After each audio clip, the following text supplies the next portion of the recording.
Good afternoon. My name is Brian Wheeler, Director of Communications for the City of Charlottesville.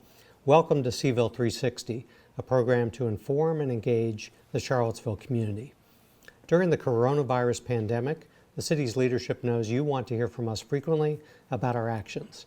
We also want to hear from you and to provide opportunities for engagement.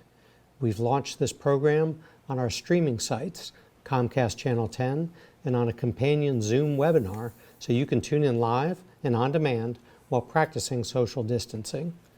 The webinar allows you to join the broadcast and ask questions of our guest. If you want to try the webinar, visit charlottesville.org/Zoom for the registration information.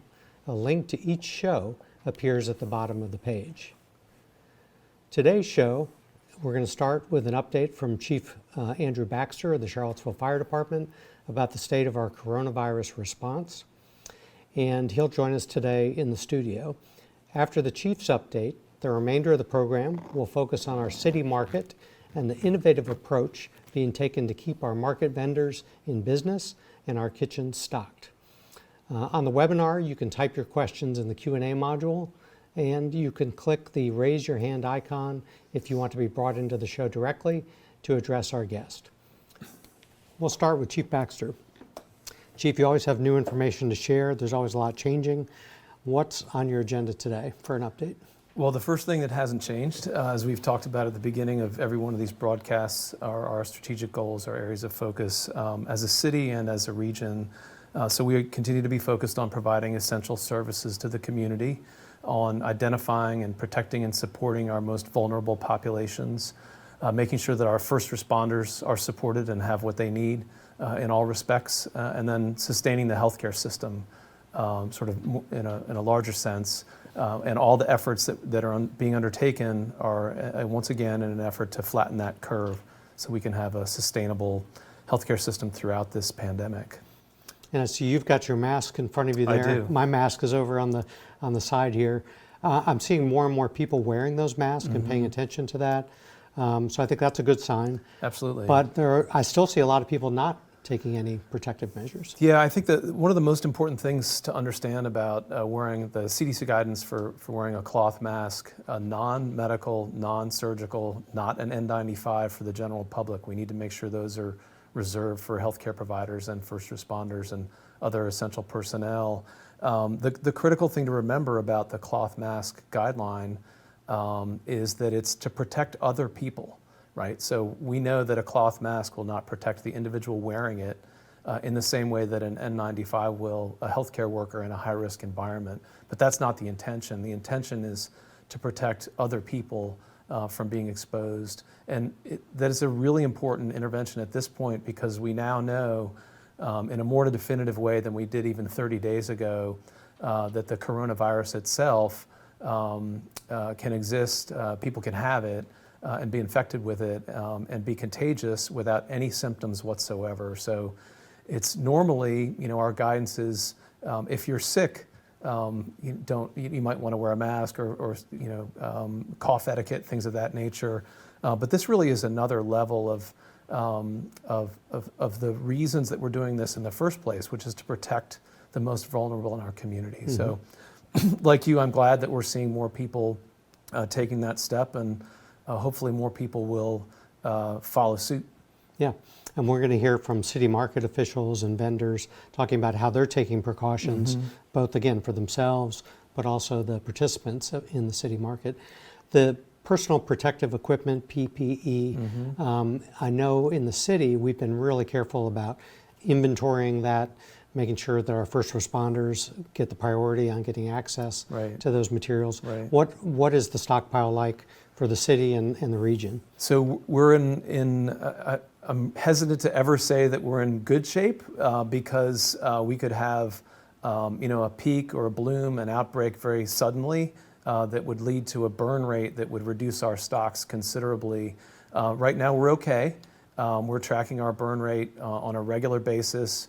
And we also want to make sure that we've got essential employees working that are not first responders, and we've worked really hard to make sure that we have policy and practice in place to protect those folks as well, folks that are cleaning our buildings, for example, utility workers that are having to go into people's homes to restore utilities and things of that nature. But so right now we're okay. We continue to be impressed and amazed with the community and the volunteer efforts. That's now shifted to cloth masks as well, which is terrific.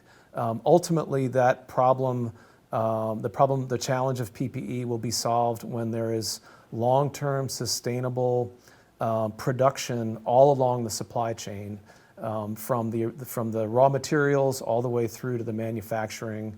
One note, I think I might have mentioned this during our last broadcast, there are numerous places now, including the University of Virginia, that have developed technology to sanitize and decontaminate PPE, and we've begun discussions about how we might integrate ourselves as a first response community into that process. And more of that innovation will take place over time, and that will be another way that we can expand our PPE capabilities. It'll help it go further and last longer. Absolutely, exactly. Yeah. If you have a question for Chief Baxter, you can type it in the Q&A module of the webinar, or you can raise your hand and I'll bring you on to the webinar directly and you can ask Chief Baxter your question. So Chief, you are the incident commander for the city of Charlottesville with respect to this incident, an incident that's gone on much longer than I assume any other incident that you've had to deal with. Yes. And it's going to keep on going. Yes. So thank you for your leadership for the city. But you also have a role then at the regional level in the Emergency Operations Center in what we call Unified Command. Right. The City Council got an email question yesterday about the level of cooperation between the city, county, and University of Virginia. And I wonder if you could just share, a few thoughts about what that looks like on a day-to-day basis. Sure. So we operate under a regional framework when it comes to emergency management. So we have a regional emergency operations plan that was activated the moment that the emergency declaration was made among the localities and at the state level. And so we stood up our emergency operations center. We very early on established what you referenced as unified command. And what that means is that, and people may be familiar with that term, we talked about that in 2018 on the one-year anniversary of the Unite the Right rally. Yep. When you have multiple agencies and multiple jurisdictions all committing significant resources towards the same type of hazard or risk or problem, it only makes sense to make sure that a representative from each of those major entities is at the table making those critical command decisions, particularly the strategy decisions, and about how we share and make decisions with scarce resources should it come to that. So we establish objectives based on that strategy. It's important for people to understand that in a pandemic environment, the health department is the lead agency, and the rest of us in that unified command structure, Chief Dan Eggleston from Albemarle County Fire Rescue and Chief Tim Longo, one of the Associate Vice Presidents for the University of Virginia, we're supporting the health department. They're really driving, in many ways, our strategy, and that's unique to the pandemic environment. And Ryan McKay, who's a senior policy analyst with Thomas Jefferson Health District, is their representative in the Unified Command. And so we've got some significant areas of focus regionally, one of which is long-term care facilities. I think people can understand based on what they've seen in Washington State, in the Metro Richmond area, and then most recently in Fluvanna County, which is part of the health district, how quickly one of those conjugate living facilities can turn into a real hot spot. Very, very vulnerable populations, a lot of close contact between staff and patients. And it's just a fragile community, and it's something that we're been very concerned about for a long time in this process. So we've spent a great deal of time and effort coordinating with all of the similar facilities in Albemarle County and the city of Charlottesville to make sure that we're staying ahead of that planning curve, if you will, and being ready should there be an outbreak. And to date, we've had, I think, 3 facilities where we've had at least one known COVID patient, but through the actions of the staff at those facilities and their ownership and their medical directors, with guidance from people in our EOC, we've been able to contain those. So I think at this point that strategy seems to be effective. It's hard to say anything definitive about the coronavirus.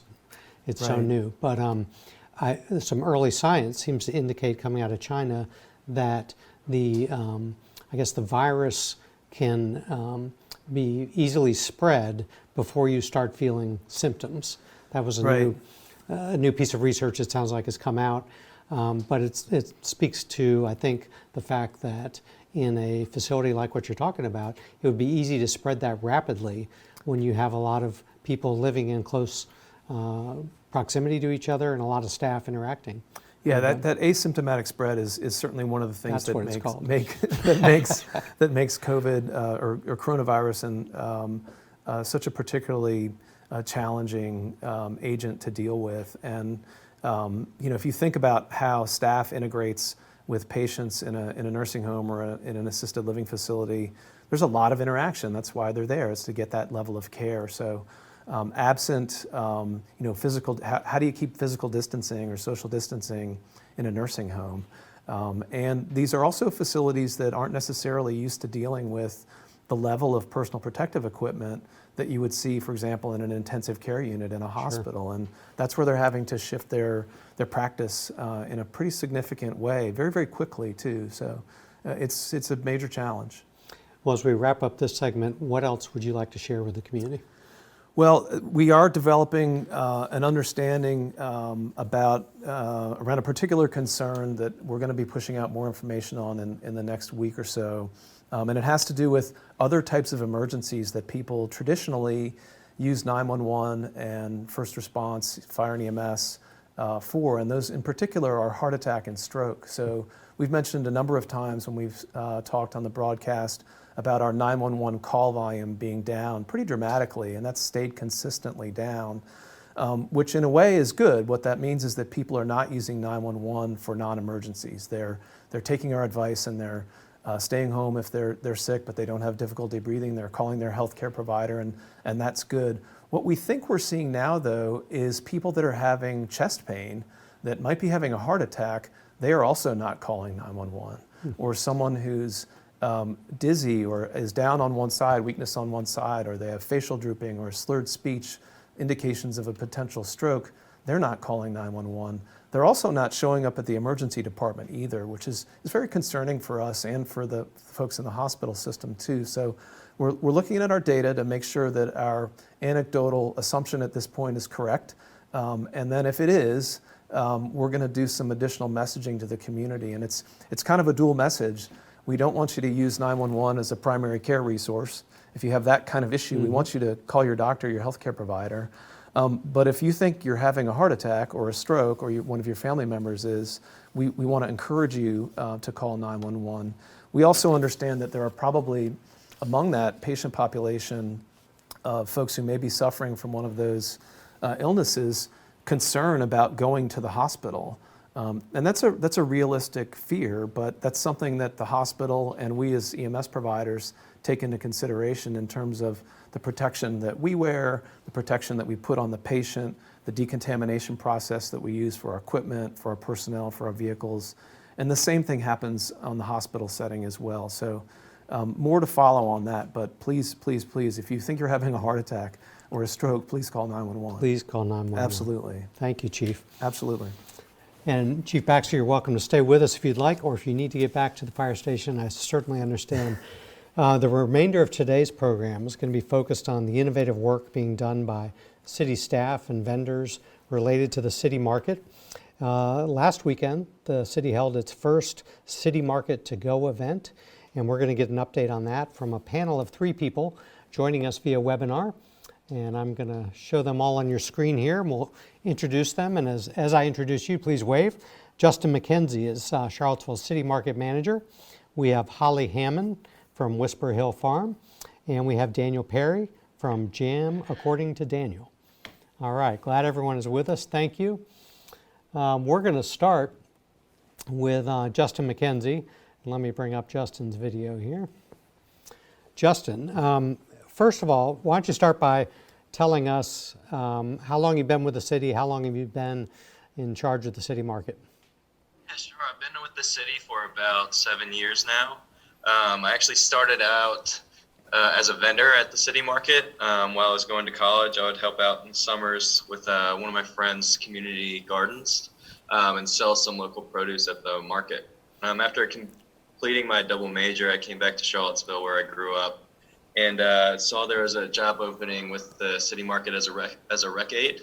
I loved the market so much, I just wanted to be part of it and participate. And after 2 years of being an aide, the manager's position opened up, and I was fortunate to be selected as the market manager. I also spent some time over at Carver Recreation Center, just being another rec aide over there. So I've been all over Parks and Rec in the city. That's great. And what is the current state of the city market? I know this is not how you wanted to launch this Right. year, but where are we? Yeah, so right now we're doing a drive-through market with pre-ordered sales only. So we made this shift about midway through March when we saw a lot of events being canceled, and our event hosts from 4,000 to 5,000 people each Saturday. So we knew we couldn't function as normal.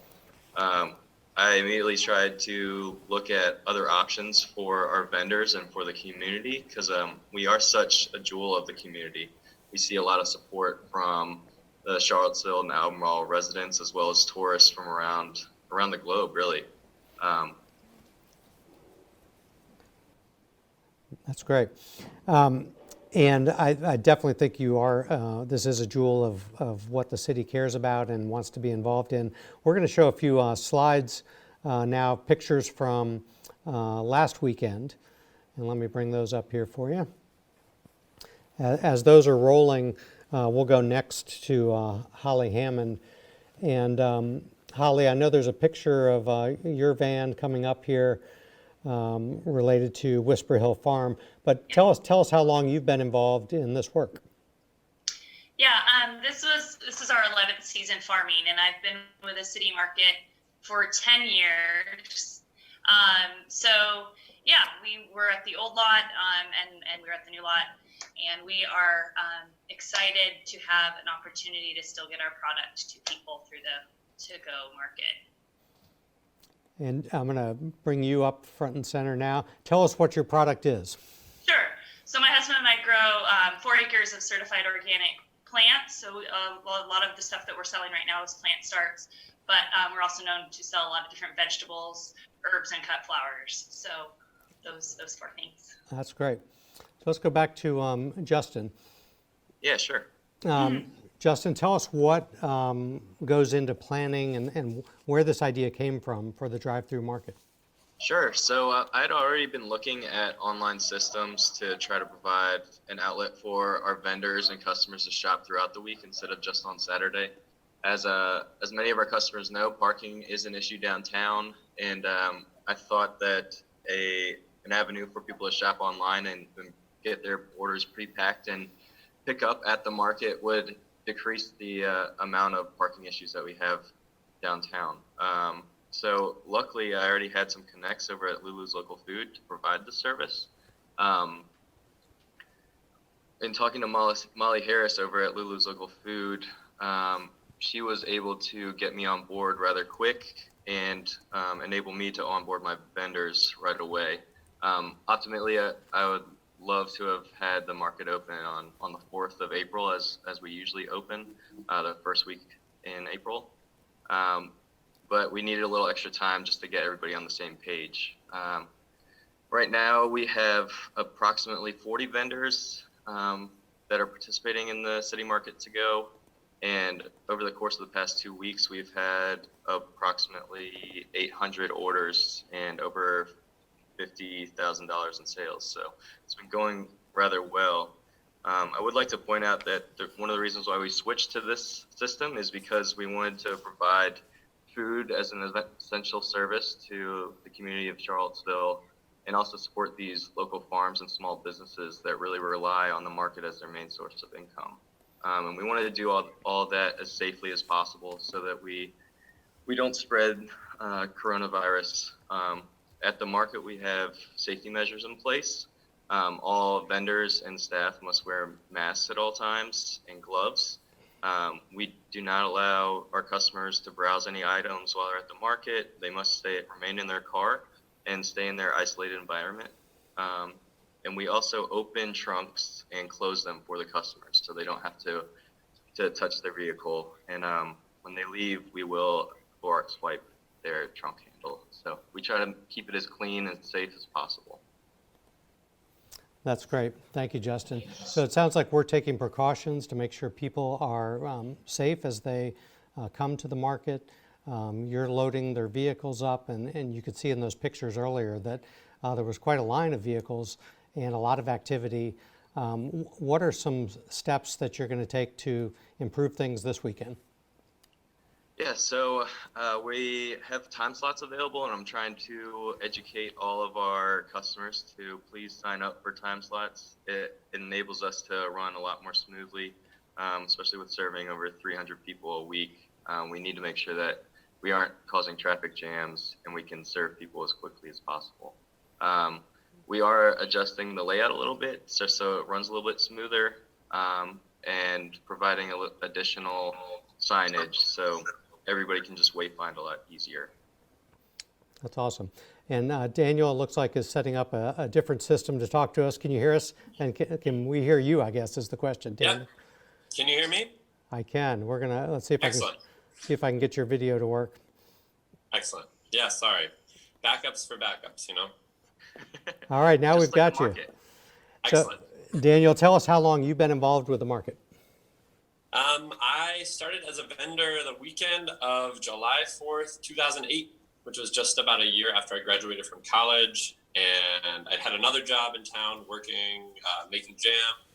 And they decided to go out of the jam business all of a sudden. And so I was on my own and found out the state had actually just passed what they called at the time the kitchen bill, which was very favorable to home-based processing of shelf-stable foods, of which jam was one. And they allowed me to manufacture jam in my home kitchen, which I still do today. And for the first year, I didn't even have to be inspected. I just filed with the state for an exemption, and I put a little sticker on my products.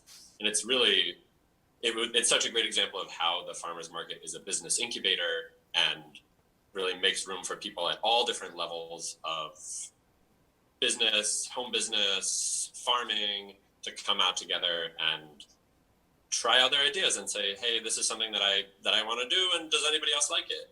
And as Holly has experienced, as Justin experienced when he was a vendor, as all the other vendors have experienced, and as I experienced, it's bringing food to the farmer's market and offering it to the community. The community loves that and is so thankful for that, and really gives a lot of energy and love back to us. And I assume you were one of the participants last weekend. What was that like? It was really fabulous. It was fabulous to see old faces at the farmer's market that we recognize. I'm sure Holly can attest to this too.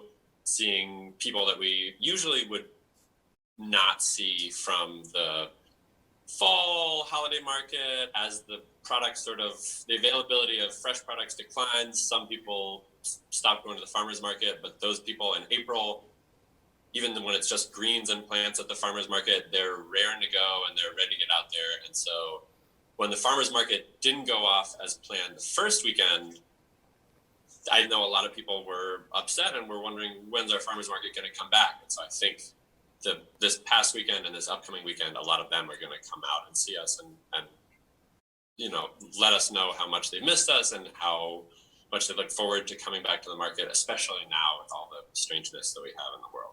I want to go back to Holly. And Sure. Holly, tell us some things you're hoping to pass along to potential customers for this weekend. I know it sounds like we've already filled up the reservation queue for this weekend, but as we roll out this offering, what do folks need to keep in mind? I think it's just everyone needs to keep in mind that it's kind of a cooperative effort. So from the vendors to customers to everyone, we're kind of all in this together, and a spirit of cooperation. So just being a little bit more patient, waiting in line. And I think that we as vendors are taking the health of our community really seriously. So when we're packing people's stuff, we're wearing gloves and masks. And I think that's, we care about our business. We want to bring our stuff and sell our stuff at market, but we also want to keep people safe and keep ourselves safe. And I think that is a key in keeping this thing sustainable and keeping it going forward. So I think everyone was really cooperative and patient. But as we, potentially get more vendors, and I think that we just have to keep kind of that in mind. And I've been overwhelmed, honestly, by the support of the community. I'm really glad that the to-go market is happening, because 95% of Whisper Hills income comes from farmers markets. We attend 3 on Saturday and 1 midweek. And so when this all came up with the possibility of not having any markets, that was really stressful to think about how we were going to get our product to people in a safe way when markets were such a big part, gatherings of thousands of people. And I think this is probably going to be the new model for quite some time. And I think everyone sort of needs to coalesce behind that idea of, keeping each other safe and supporting their local businesses. I think that I've been really amazed and overwhelmed by the support, honestly. That's great. And we're going to put up on the screen a link to the city market. This is a link to our city website, and you can navigate through that page to the sign up and order form for this new approach to the city market to go. Let's go back to Justin. And Holly was bringing up some business issues there. I mean, Justin, what were you hearing from vendors about their economic state of well-being? Yeah, so as Holly said, the majority of our business comes from farmers markets. And I'd like to say that goes for a lot of our vendors at our market. A lot of these are entrepreneurial businesses, or just businesses that haven't been able or don't have the capacity to scale to offer something nationwide, or just to grow their business outside of what it is. Or maybe that's just all they want to do, and they like the personal interaction that they have with their customers, and they like to be able to give feedback, and they're worried that they may miss out on that if they do scale up. So these vendors are very passionate about what they do, and unfortunately, if we were not able to sell any to host a market at all, they would be kaput. I think it's really important that we are able to provide an avenue for these customers and these vendors as well, so that we can sustain these small businesses in our local community and really help everybody thrive. Thank you. I want to go back to Daniel and have you talk about how important this is to your business, Daniel. I mean, when I wouldn't have a business without the farmers market. And when I first came into the farmers market in 2008, every wholesale account that I've ever gotten, which makes up about 50% of my business, which is all the business I do outside of the farmers market, it's all come from customers who've shopped with me for a little while and then come up and said, I have a business that I want to stock your products in, and I've been shopping with you, and I don't know if you can handle this sort of scale, but I have a small business and I'd like to feature your products in my business. And the farmers market as a business incubator it just works so well in that regard, that there are retail partners that I have who come to the farmers market to shop from vendors that are too small to even sell wholesale. And they'll shop and they'll get lettuce and they'll get different specialty stuff from vendors who sell to them retail. And it's so valuable to these partners, sellers, who moving on into their shops and feel like it adds a lot of value to them. And so it's such an interesting feedback loop in the community, where the legitimacy of the market is sort of granted by the vendors, but then it feeds back to the vendors, that the vendors are getting the exposure, getting the community goodwill, and it's always been an incredible part of my life in the city for the past 25 years that I've been here.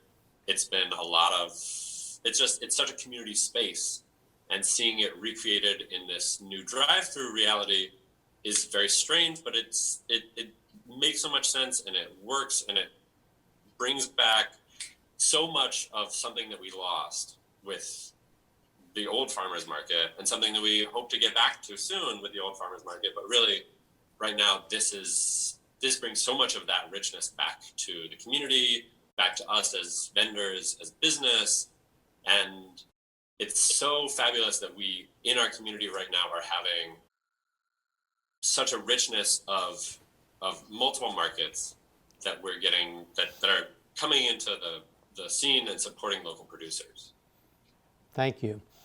I want to, again, offer the opportunity for people to ask questions. You can type it in the Q&A module on the webinar. You can raise your hand, and we'll bring you on the webinar to ask your question directly of the panelists. And if we don't have any questions, we'll probably do one more circle through our panel here and get some final thoughts. And Justin, I might start with you initially. And Daniel was talking about, the future of the city market.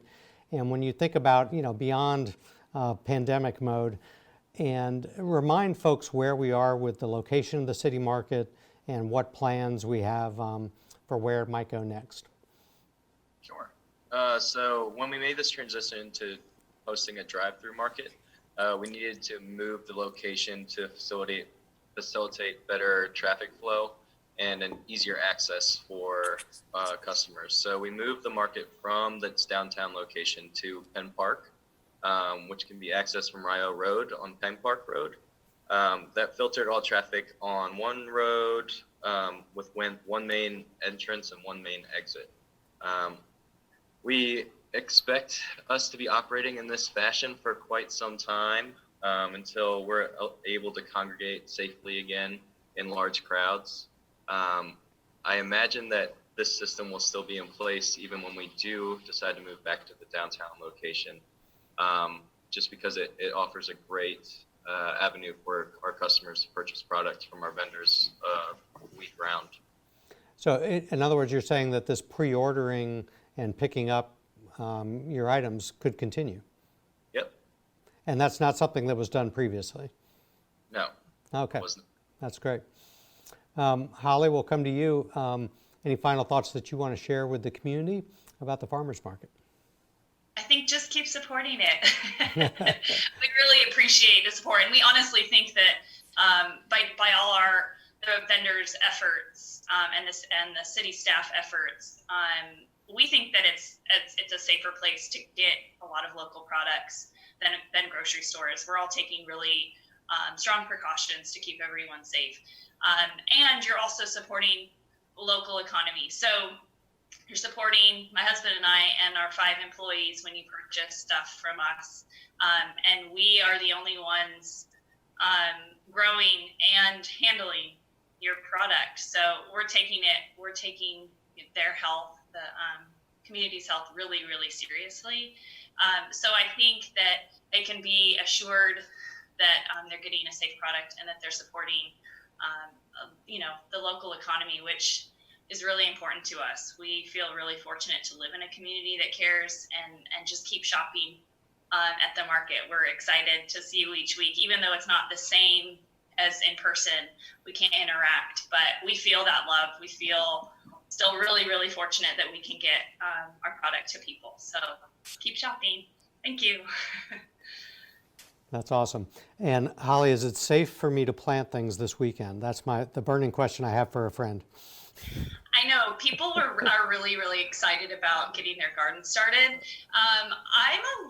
We don't plant our tomatoes till the end of April and our peppers till May, but we're also doing it for a living. So if you can protect yours, sure. But we had a 30-degree night this morning. So May 15th is our last frost date.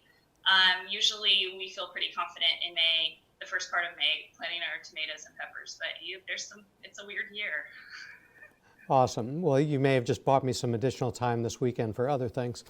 Yeah, we'll have plans. Let's go to Daniel. Daniel, any final thoughts? And first, before you answer, the other webinar viewers haven't seen all the running around you've been doing in the background. I think, are you making jam as we speak here? We've got a lot of irons in the fire. We've got a 2-year-old who's running around. My wife has her tea and culinary spice business in the same house. We have some friends out front. It's a long story. Nice. But we're keeping busy in this in our quarantine reality. Next time we'll have a steady cam operator come follow you around. Right. From 6 feet away, of course. That's with right. Protective gear. I think Holly is exactly right that we as food producers are really uniquely qualified to be able to go to the consumers that normally come to us for a different degree of confidence, where they want to have confidence that we're selling them products that we really have made, but with a different sort of level of quality that the customers are ascribing to that label. And right now, to be able to say, I personally took this product, boiled it, pressure canned it, and then put it in a jar and brought it to you and put it in the back of your car. It just feels like a much more powerful statement now than ever. It's always been a powerful statement to be able to say to customers at the farmer's market, I made this for you. And I feel like people respond to that really strongly and have always responded to that really strongly. But now especially to be able to say to people that I made this in my home without any involvement from anyone else. And it's been put into the jar, it's safe inside of the jar, I can bring it to you. You can sanitize the outside of the jar to be ultra safe. And then it seems like there are many fewer sources for the virus to get into our food supply with local food producers. I mean, we've had local organizations that have been saying for years that local food is safer and that local food is food security, like the local food hub.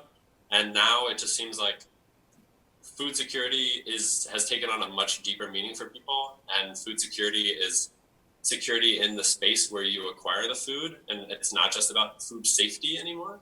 And all of us are well acquainted with food safety, and now we're all becoming acquainted to this new safety reality. So it feels like where the grocery store might have some corporate structure governing how they're going to address safety, we are real people in the community, and we're addressing safety on a daily basis. And we're saying, sure, we're going to wear masks and we're going to wear gloves because that's what safety is now. And if there's someone who's freaked out by that, it's really too bad. But we're going to do that, and that's what safety is. So it feels good that the farmers market is adapting to this new reality. Well, it feels good having all of you involved in our local food effort. And, I asked Justin to find a couple vendors that could share their feedback with us on the webinar. And Justin, you certainly picked some great ones to be with us today. So I want to give you the last word. Any final thoughts for the community? Yeah, so I'd just like to encourage everybody to go online, check out our online store. Buying Cycles open Monday at 12:01 and close Thursdays at 10 a.m. For the following Saturday's market.